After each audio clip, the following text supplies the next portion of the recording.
Hola, Dios te bendiga, bienvenido, bienvenida una vez más a este programa, La Biblia leída y explicada. Hoy continuaremos con el estudio del Evangelio según San Mateo capítulo 12 y estaremos leyendo los versos desde el 38 hasta el 42 bajo el título La generación perversa demanda señal. Pero antes, como siempre, vamos a orar. Padre, gracias te damos por esta palabra, Señor. Gracias por este día precioso que tú nos das para disfrutar de ella, Señor. Te rogamos en el nombre de Jesús que tú estés alimentando nuestros espíritus, Señor, nuestras almas con tu palabra y que tú nos des el mensaje que tú quieres para nosotros hoy. Pon palabra en mi boca, Señor. En el nombre de Jesús, amén y amén.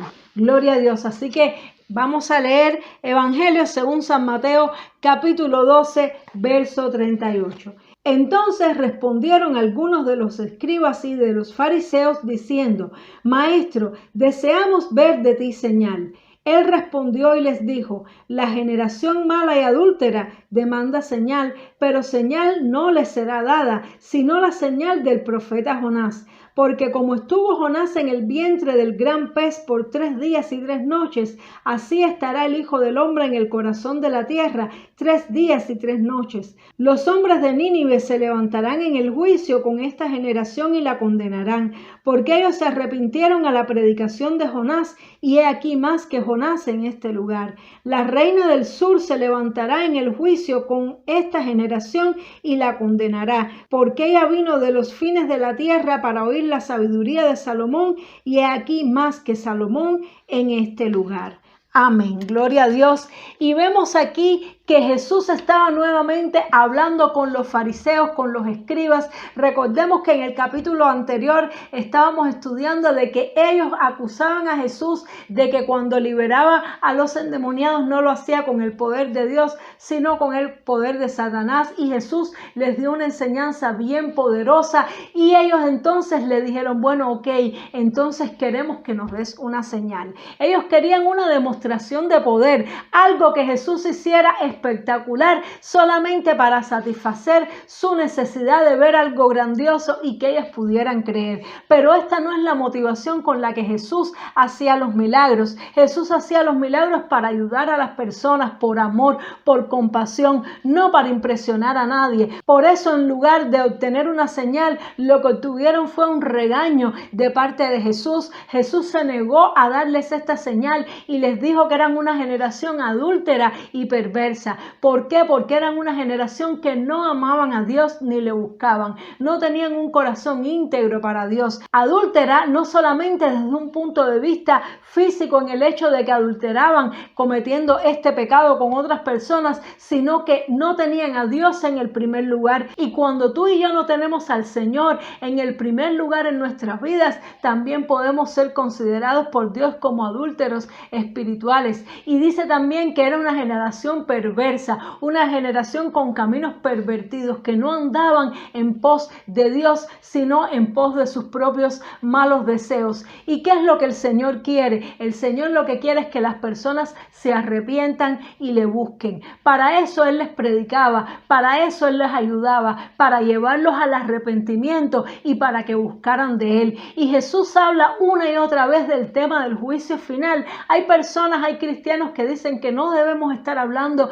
de juicio, que lo único que debemos decir es que Dios es muy bueno y que Dios nos ama. Y es una realidad, es que el amor de Dios es maravilloso, pero Jesús sin cesar habló mucho acerca del juicio y del infierno. Y en este caso, Él decía que en el juicio se iba a levantar la ciudad de Nínive, iba a condenar a esta generación. Es decir, que en ese juicio van a estar presentes todas las personas que han vivido desde la creación, desde Adán y Eva hasta el entonces. Y la vida de unos testificará contra la vida de otros. La vida de unos condenará a la vida de otros. Porque algunas personas con una señal muy pequeñita de Dios, con simplemente una manifestación muy pequeña, se arrepintieron de sus pecados. Sin embargo, otras personas que han visto manifestaciones grandes de Dios, aún así no se arrepintieron ni le buscaron, que es al final lo que Dios quiere. Y Jesús habla del profeta Jonás y dice que él estuvo en el vientre del pez 3 días y 3 noches, y él le dice: esta es la señal que yo les voy a dar a ustedes, que voy a estar 3 días en el fondo de la tierra y al tercer día voy a resucitar. Esa es la única señal que les voy a dar. No les voy a hacer las demostraciones que ustedes quieren. Y luego los regaña por su incredulidad, por su dureza de corazón, de que viendo la manifestación plena de Dios a través de Jesucristo, en lugar de arrepentirse y buscarle, lo que hicieron fue criticarle y poner pretextos para no venir a Jesús. Y Jesús considera un corazón perverso y adúltero, no aquel que ha cometido muchos pecados, sino aquel que se rehúsa a venir al Señor para que el Señor le perdone sus pecados. Jesús no le llamaba generación perversa y adúltera a las prostitutas, ni a los ladrones, ni a los fornicarios de su época. Se lo decía a los fariseos, a los escribas, a los que supuestamente eran las personas de Dios que guardaban la ley. Sin embargo, Jesús veía que sus corazones estaban torcidos, porque si sus corazones hubieran estado alineados, ellos hubieran creído en el Señor, ellos se hubieran arrepentido de sus pecados. Y Jesús les pone como ejemplo a la ciudad de Nínive. La ciudad de Nínive era una ciudad bien perversa, bien pecadora, bien mala, tanto así que Dios había determinado enviar un juicio sobre ella y destruirlos a todos. Pero Dios sabía que si ellos veían una manifestación de Dios, ellos se iban a arrepentir, y Dios le mandó al profeta Jonás. Y el profeta Jonás, cuando llegó allí, no predicó con señales y milagros, no sanó a los enfermos ni libertó a los endemoniados, simplemente dio una profecía de juicio diciendo que Dios iba a castigar la maldad de esa ciudad. Y cuando esas personas oyeron la profecía de Jonás, todos se arrepintieron, todos se convirtieron. Dice que desde el más pequeño hasta el más grande ayunaron, se quitaron las ropas de gala y se pusieron ropas de silicio, de ceniza, y le pidieron perdón a Dios. Y como todos se humillaron y se arrepintieron, pues Dios les perdonó y no envió el juicio que había profetizado el profeta Jonás. Y Jesús estaba diciendo que esa generación, que con solamente una palabra profética de parte de Dios fue capaz de arrepentir, iba a condenar a esta generación que estaba viendo el poder, los milagros, la manifestación gloriosa del Señor, y que lo que hacían era criticar y poner pretextos y demandar más señales. También Jesús habla de esta reina de Saba, la reina del sur, que vino desde lejos porque había escuchado hablar de la sabiduría de Salomón, y Salomón tampoco hacía milagros, tampoco sanaba enfermos ni libertaba a los endemoniados. Sin embargo, tenía este don de sabiduría tan grande que la reina vino buscando a Dios, buscando la manifestación de Dios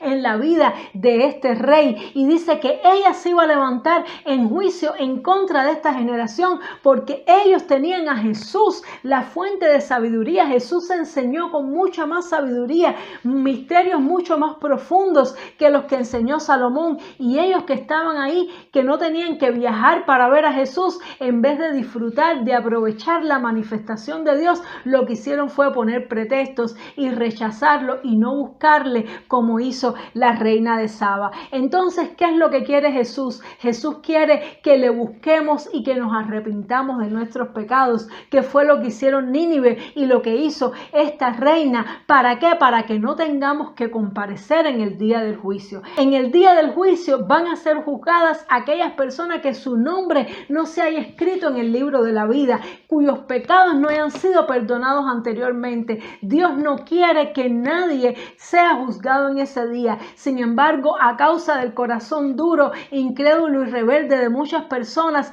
van a ser juzgadas en ese día. Pero Jesús hablaba del juicio no para traer condenación a las personas, porque Él lo decía: yo no vine a condenar al mundo, yo vine a salvarlo, sino para que las personas tuvieran temor y se arrepintieran antes de llegar al juicio y le buscaran antes de llegar al juicio. Pero a causa de que ellos tenían un corazón perverso y no se querían arrepentir, ni aún viendo las señales poderosas de Dios, Jesús les estaba advirtiendo de que su condenación iba a ser mayor por ellos haber rechazado al Señor Jesucristo. Y hoy a ti y a mí también nos toca entender esto. Nos toca entender que el Señor lo que quiere es que nos arrepintamos y que le busquemos todos los días. Si tú todavía no te has arrepentido delante delante del Señor, si no estás seguro, segura que tu nombre está escrito en el libro de la vida, te digo, hoy debes tomar esa decisión. Hoy es tu oportunidad, porque no sabemos cuántos días más nos quedan en la faz de la tierra, pero es seguro de que va a haber un juicio final.